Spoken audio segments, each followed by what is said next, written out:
السلام علیکم، میں ہوں عامر خاکوانی۔ مولانا فضل الرحمان افغانستان کے دورے پہ گئے ہیں، وہاں ان کی اہم ملاقاتیں ہونی ہیں۔ مولانا کا پیچھے مقصد کیا ہے، آج کی ولاگ میں بات کرتے ہیں۔ مولانا کا کیا پلان ہے، کیا اسٹریٹجی ہے، افغانستان میں کیا کرنا ہے، اور کیا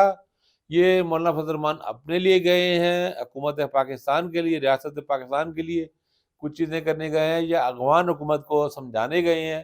یا پھر افغانستان میں طالبان کے جو مختلف دھڑے ہیں ان کے درمیان کوئی اختلافات نمٹانے گئے ہیں۔ آج کی ولاگ میں ان سب پہ بات کرتے ہیں۔ مولانا فضل الرحمان آپ جانتے ہی ہیں کہ افغانستان پہنچ چکے ہیں، وہاں ان کا استقبال بھی کیا گیا ہے، ملاقاتیں انہوں نے اہم ملاقاتیں کچھ کر بھی لی ہیں۔ مولانا کے اس دورے میں بہت ہی اہم ملاقاتیں ہیں۔ بیسیکلی تو افغان طالبان کی مکمل قیادت، پوری قیادت سے، ان کا امیر خان متقی سے ان کی ملاقات ہے، جو ان کے بہت اہم ہے، آپ کو پتہ ہے۔ اس کے علاوہ ان کے دیگر ان کے وزراء سے بھی کہا یہ جا رہا ہے کہ جو حقانی گروپ جسے ہم کہتے ہیں، سراج حقانی سے بھی ان کی ملاقات غالباً ہو بھی چکی ہے۔ اور اس کے علاوہ ملا یعقوب سے بھی ملاقات ہے۔ ملا یعقوب سے یہ بات ذہن میں رکھیں کہ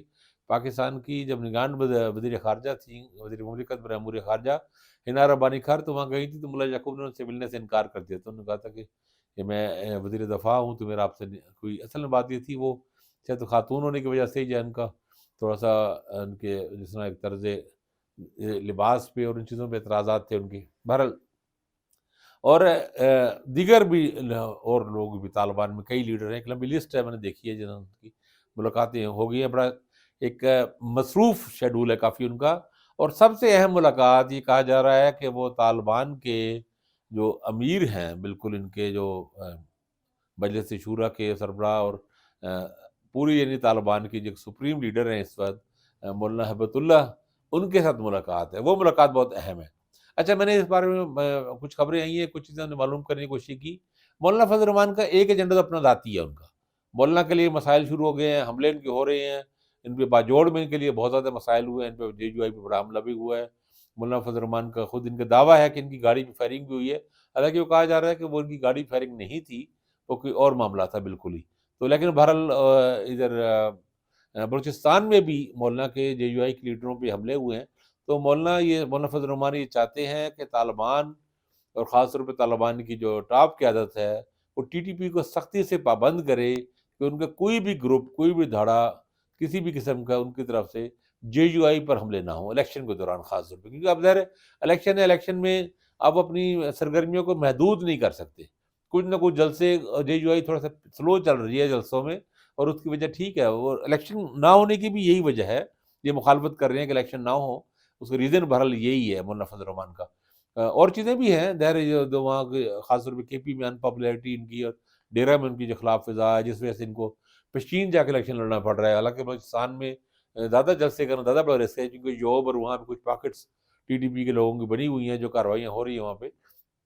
تو خیر، مولانا فضل الرحمانی چاہتے ہیں کہ ان کو روکا جائے، بالکل نیوٹرلائز کیا جائے۔ تو یہ بھی ایک بڑا ایجنڈا ہے۔ اس کے علاوہ جانے سے پہلے یہ بتایا گیا کہ کچھ ان کو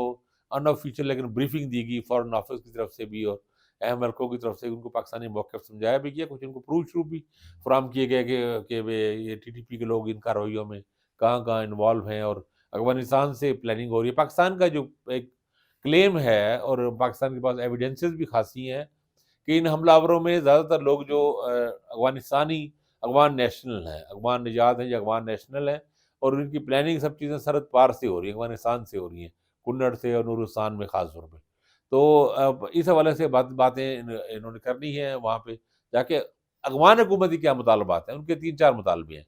سب سے بڑا تو مطالبہ کو پتہ ہے کہ افغان مہاجرین کے حوالے سے ان کو ایشو جو بنا ہوا ہے، وہ ان کا ہے کہ اس میں نرمی پیدا کی جائے، مدت بڑھائی جائے، اور لوگوں کو ڈپورٹ نہ کیا جائے۔ دوسرا، وہ افغان بزنس مینوں کے لیے کوئی سہولتوں کی بھی بات بھی کر رہے ہیں کہ ان کو تھوڑا فیسیلیٹ کیا جائے۔ پاکستان نے ابھی خاص طور ڈالر کی پہ جب انہوں نے کریک ڈاؤن کیا، تو اس میں کافی سختیاں ہوئی ہیں، کیونکہ ڈالر پاکستان سے افغانستان بہت جا رہا تھا، طالبان میں وہاں کافی مسائل چیزیں وہاں پہ ایک، اور بارڈرز پہ بھی چیزیں ظاہر ہے اب پہلے جیسی نہیں ہے، اتنی کمفرٹیبل نہیں ہے، کچھ ٹف ٹائم ان کو دیا جا رہا ہے، جو وہاں پہ سرگرمیاں بہت ساری چل رہی ہوتی تھی آنے جانے کی، تو وہ بھی ان کو شکایت ہے۔ اور ایک امپورٹنٹ جو ایک بات ہے، دلچسپ ہے، وہ یہ ہے کہ فاٹا کی حیثیت بحال کی جائے۔ فاٹا کی جو سابق ایجنسیاں، 7 ایجنسیاں تھیں، وزیرستان، باجوڑ، کرم اور یہ خیبر وغیرہ، ان کو وہی اب تو سارا آپ کو پتہ ہے نا، آپ جانتے ہیں کہ آئین میں ترمیم بھی ہو چکی ہے اور یہ حصہ بن چکی ہیں پاکستان کا، کے پی کا حصہ بن چکی ہیں، پاکستان کی سیٹیں بھی مرج ہو چکی ہیں، اور اس وجہ سے سینٹ میں بھی سیٹیں کم ہوئی ہیں جن کی، اور ابھی آپ جانتے ہیں 6 سیٹیں کم ہو گئی، اب اس وقت جو الیکشن ہو رہا ہے وہ 342 کی جگہ 336 کا ایوان بنے گا، اور 272 کی جگہ 266 سیٹیں ہیں۔ اس کی وجہ یہی ہے کہ جو فاٹا کے الگ سے سیٹیں تھیں وہ مرج کے پی میں شامل ہو گئی ہیں، تو اب وہ، لیکن ان کا مطالبہ یہ ہے کہ الگ سے دوبارہ کیا جائے، اور پچھلی بار جب ٹی ٹی پی سے پاکستان مذاکرات ناکام ہوئے تو ان میں سے ایک اہم ریزن یہ تھی کہ ٹی ٹی پی کا مطالبہ یہ تھا کہ فاٹا کی سابق حیثیت بحال کی جائے، اور افغان طالبان بھی اس کے حامی ہے۔ اب ایسا کیوں کی جائے، اس کی ریزن انٹرسٹنگ ہے، کیونکہ جب اب کے پی کا حصہ بن گئے ہیں تو اب وہ پورے ریاستی پاکستان کے قوانین اور عمل پورے نظم و نسق کے انڈر آ گئے ہیں۔ فاٹا میں تھے تو ایک طرح کی ان کی کچھ نہ کچھ علاقہ غیر جیسی پوزیشن تھی، اور وہاں پہ ایک حکومت جو ہے وہ پولیٹیکل ایجنٹس کے تھرو کام آگے بڑھاتی تھی، تو یہ وہ چاہ رہے ہیں اس طرح کی آزادی چیزیں، لیکن پاکستان اس کے لیے بالکل تیار نہیں ہے، اور اب تو یہ آئینی طور بھی ممکن نہیں ہے، کسی حکومت کے لیے آسان نہیں ہے کرنا۔ تو اچھا، اس میں ایک اور امپورٹنٹ بات یہ ہے کہ مولانا فضل الرحمان خود فاٹا میں مرجر کے بڑے خلاف تھے۔ اس وقت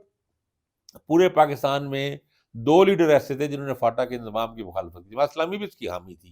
اور تمام اے این پی سب جماعتیں حامی تھی، مسلم league Nawaz, P T I سب لوگ، صرف مولانا فضل الرحمان کو اس پہ اعتراض تھا اور محمود الچزئی کو، ان دونوں کا اعتراض یہ تھا کہ فاٹا کو الگ رکھا جائے، اس کا مرجر نہ بنایا جائے، مرج نہ کیا جائے۔ اب تو خیر مرج ہو چکے ہیں، تو مولانا فضل الرحمان کا اب دیکھیں افغان ایشوز بھی انہوں نے پاکستان میں آ کے بات کرنی ہے، جو ان کی ملاقاتیں ساری چل رہی ہیں، وہ، اور ان کا موقف پاکستان کو پہنچانا ہے، پاکستان کا موقف ان کو سمجھانا ہے، اپنے لیے رعایتیں لینی ہے۔ اور ایک اور اہم فیکٹر ہے جو بڑی دلچسپ خبر وہاں سے آئی ہے کہ افغان طالبان کے اپنے دھڑوں میں بھی اختلاف چل رہے تھے پہلے سے، لیکن وہ خاصے بڑھ گئے ہیں، اور یہ کہا یہ جا رہا ہے، ایک دعویٰ کیا جا رہا تھا، ہمارے خبر ایک آئی ہے کہ حقانی گروپ کے، حقانی نیٹ ورک جسے ہم پہلے کہا کرتے تھے، سراج حقانی نے بھی پاکستانی بعض لیڈروں کو کہا ہے، اور ایک من نے تو خبر کے مطابق، ایک اطلاع کے مطابق، خبر تو نہیں ہے چونکہ آفیشیل نہیں ہے یہ، کہ ان سائڈ انفارمیشن کے مطابق محمود الچکزئی کو بھی ان کی طرف سے کہا گیا کہ یہ آپ لوگ سمجھائیں، پاکستانی پشتون لیڈر ملا ہیبت اللہ کو سمجھائیں کہ وہ بہت ساری چیزوں میں بہت زیادہ ضرورت سے زیادہ سخت اور بے لچک انہوں نے موقف رکھا ہوا ہے، خواتین کی تعلیم اور چیزوں کے حوالے سے، تو حقانیوں کو بھی اعتراضات ہیں، اور کچھ ایک طالبان کے اندر ہی نا، افغان طالبان کے اندر 2 گروپ شروع سے بن گئے، ملا یعقوب جو وزیر دفاع اور ملا عمر کی صاحبزادی ہے، ان کا گروپ ہے، اور وہ زیادہ تر آپ کو پتہ ہے کہ قندھاری گروپ ہے، جو قندھار کے لوگ ہیں، اصل میں جو لویا پکتیا ایسے کہلاتے ہیں، پکتیا کے اور یہ خوست اور یہ ان علاقوں کے یہ جو حقانی صاحب ہیں، حقانی گروپ، اس کی افغانستان میں ٹریڈیشنلی قندھار کی اہمیت زیادہ رہی ہے، کابل کی رہی ہے یا قندھار کی رہی ہے۔ ملا عمر کے دور جب قندھار میں رہتے تھے، طالبان حکومت تھی ظاہر ہے، تو وہ اس وقت قندھار کی بہت زیادہ اہمیت تھی، ایک طرح سمجھیں کہ وہ طالبان، وہ قندھار کے لوگ ایک طرح کے اشرافیہ تھے، ایک طرح کے ایلیٹ تھے، تو وہ حقانیوں کو اتنی زیادہ اہمیت نہیں دیتے تھے، اس نے زیادہ، یعنی طالبان کی اس وقت کی وزارت جو ملا عمر کی حکومت تھی، اس میں جو بڑے حقانی صاحب تھے، ان کو، اسراج حقانی کے والد کو، جلال الدین حقانی صاحب کو، ان کو وزیر برائے سرحدی امور بنایا گیا تھا۔ اب وہ پتہ ہے کون سی سرحد اور کیسی سرحدی امور، کیا وزارت، یعنی ایک انتہائی غیر اہم وزارت ان کو دی گئی تھی۔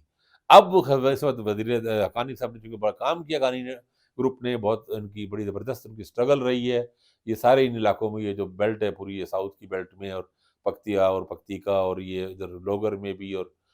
خوست میں بھی، اور ان جگہوں پہ کافی زیادہ انہوں نے مزاحمت کی ہے، اور بڑی ان کی فورس بھی خاصی تھی ان کے پاس۔ تو اب خیر وہ ان کا بڑا رول، اب وزیر داخلہ ہے اس وقت جلال حقانی، ان کے صاحبزادے اسراج حقانی سے خلیفہ صاحب آپ کہتے ہیں، تو اور بھی ان کے پاس وزارتیں ہیں، اور ان کا اہم بعض صوبوں کے گورنر بھی ان کے ہیں، طاقتور پوزیشن میں ہیں گروپ میں، تو یہ، لیکن ان کے اگینسٹ تھوڑا سا ایک طرح کی کہہ لیں، ایک تھوڑی سی رائیولری غیر محسوس چل رہی ہوتی ہے پکتیا میں اور قندھار میں، تو ابھی تک وہ طالبان کے اندر بھی یہ چیزیں چل رہی ہیں۔ تو مولانا فضل الرحمان کے ساتھ گروپ جو لے کے گئے ہیں وفد میں، اس میں امپورٹنٹ لوگ ہیں، علماء ہیں، ان میں کچھ علماء ایسے ہیں جن کے شاگرد وہاں پہ طالبان حکومت میں ہیں، وزراء تک بھی ہیں، مفتی نظام الدین شامدائی صاحب کی بھی فیملی کے، ان کے عزیز بھی ساتھ گئے ہیں، اور بھی اس طرح کچھ لوگ، اہم لوگ گئے ہیں ان کے، مطلب اہم مراد ہے کہ دیوبندی مکتب فکر کے حوالے سے، اور یہ طالبان کے حوالے سے، اور وہ ایک مدارس کے حوالے سے، یعنی وہ ایک پرومیننٹ لوگ ہیں جن کا اپنا انفلوئنس ہے، اور افغانستان میں ان کا عزت سے اور توقیر سے دیکھا جاتا ہے طالبان کے حلقوں میں۔ تو یہ پورا وفد لے جانے کا مقصد بھی یہی ہے کہ آگے لوگ ان کو رسپیکٹ دیں۔ اب یہ کہا جا رہا ہے کہ اہم ملاقات جو مولانا فضل الرحمان کی ہونی ہے، ملا ہیبت اللہ سے ہے، اور وہ سورسز یہ کہہ رہے ہیں کہ اس کی 50% چانس ہی ہے اس کے ٹھیک یا غلط ہونے کا، مطلب اس کا رزلٹ اورینٹیڈ ہونے کا۔ لیکن وہ ملاقات اہم ہے، اس میں طالبان کے اندر بھی اختلاف کے لیے ختم کرنے کے لیے بھی مولانا فضل الرحمان کا تھوڑا سا ہے، کچھ طالبان کے دھڑوں کی جو ریزرویشن شاید وہ بھی وہ امیر المومنین جو ان کے ہیں، امیر المومنین اب اس طرح آفیشلی اس طرح کے ہیں یا نہیں ہے، چونکہ ملا عمر کے بعد اس طرح کی حیثیت نہیں ہے ملا احمد اللہ، لیکن بہرحال ان کے سب کے سربراہ ہیں، امیر ہیں، تو وہ ان سے اور ان کے بیچ میں کیا پاکستان کے لیے کیا نکلتا ہے، یہ بھی ایک اہم بات بتا دیتا ہوں ساتھ ساتھ۔ ابھی چند دن پہلے قندھار کے گورنر ملا شیری جو ہے، وہ ان کی شیری زادہ یا شیری جو ان کا پورا نام ہے، تو وہ انہوں نے وزٹ کیا ہے۔ یہ ملا احمد اللہ کے دست راز سمجھے جاتے ہیں۔ قندھار میں ملا احمد اللہ جہاں رہتے ہیں امیر المومنین کے، ان سے ملاقات کے لیے ان سے ملا شیری سے ہی گزر کے جانا پڑتا ہے، یہی ان سے ٹائم لینا پڑتا ہے، اور اہم وزراء کو، اہم لیڈروں کو بھی، ہر بندے کو نہیں ملنے دیتے، تو یہ بڑے اہم تھے۔ اور یہ آئے جو ہیں، یہ اس بارے میں بھی یہ کہا گیا کہ انہوں نے ملاقات میں اپنے طور پہ انفارمیشن بہت ساری اکٹھی کی جو شاید امیر المومنین ملا احمد اللہ کے لیے تھی، اور خاص طور میں یہ بھی بات کہی گئی کہ یہ بڑے کنسرن تھے اس بارے میں کہ طالبان کے وزراء سے جو ملاقاتیں رہی ہیں، طالبان کے وفد آتے رہے ہیں پاکستان میں، تو کیا یہ وعدے وعید کرتے رہے ہیں، کتنا عمل ہوا کتنا نہیں ہوا، تو غالباً وہ ملا احمد اللہ نے بھی ذاتی طور پہ وہ چاہ رہے ہیں زیادہ قابل اعتماد معلومات لینے کے لیے، تو پھر ملا فضل اللہ کا فضل الرحمان کا دورہ ویسے پہلے سے طے تھا، لیکن بہرحال اس کی کنٹینیوٹی میں نئی چیزیں اپڈیٹ ہوئی ہیں، تو یہ کافی ساری چیزیں چل رہی ہیں، تو مولانا فضل الرحمان کا دورہ ایک اہم دورہ ہوگا، کئی لحاظ سے اس کا ایک اپنا امپیکٹ پڑنے کا امکانات ہیں کہ الیکشن میں ٹی ٹی پی کو بھی نیوٹرل کرنے کا بھی ایک پورا صرف فضل الرحمان کے لیے بھی اور باقیوں کے لیے بھی، تو یہ ساری چیزیں دیکھیں اب اس سے کیا نکلتے ہیں۔ ملا احمد اللہ سے ملاقات کے بارے میں کوئی نئی خبر آئی تھی، اس سے الیکشن میں بھی لا کروں گا، اگلے ایک دو دنوں میں چیزیں زیادہ واضح ہو جائیں گی، تو میں نے سوچا کہ یہ ایک اہم ایشو ہے اس لحاظ سے کہ اس کا پاکستان پہ، پاکستانی الیکشن، پاکستانی پالیٹکس پہ، افغانستان پہ، پورے ریجن پہ اس کا اثر پڑ رہا ہے، اس دورے کا کوئی نہ کوئی سی ایک امپورٹنس اور اس کا ویلیو ہے، تو اس لیے بلا کیا۔ اپنا خیال رکھیے گا، اللہ حافظ۔